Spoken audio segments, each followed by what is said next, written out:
Proverbes, chapitre 16. Souveraineté divine et vertu de la sagesse.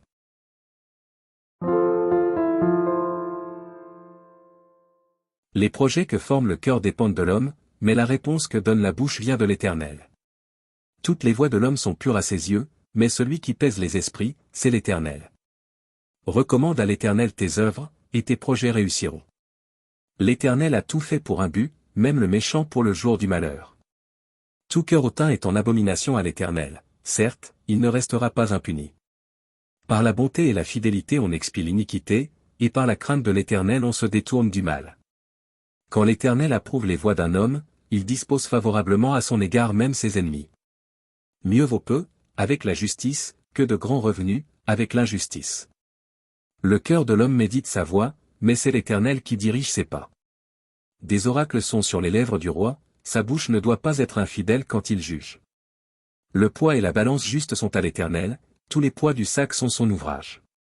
Les rois ont horreur de faire le mal, car c'est par la justice que le trône s'affermit.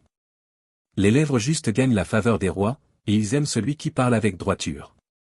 La fureur du roi est un messager de mort, et un homme sage doit l'apaiser. La sérénité du visage du roi donne la vie, et sa faveur est comme une pluie du printemps. Combien acquérir la sagesse vaut mieux que l'or? Combien acquérir l'intelligence est préférable à l'argent? Le chemin des hommes droits, c'est d'éviter le mal, celui qui garde son âme veille sur sa voie. L'arrogance précède la ruine, et l'orgueil précède la chute. Mieux vaut être humble avec les humbles que de partager le butin avec les orgueilleux. Celui qui réfléchit sur les choses trouve le bonheur, et celui qui se confie en l'Éternel est heureux. Celui qui est sage de cœur est appelé intelligent, et la douceur des lèvres augmente le savoir. La sagesse est une source de vie pour celui qui la possède, et le châtiment des insensés, c'est leur folie. Celui qui est sage de cœur manifeste la sagesse par sa bouche, et l'accroissement de son savoir paraît sur ses lèvres. Les paroles agréables sont un rayon de miel, douces pour l'âme et salutaires pour le corps.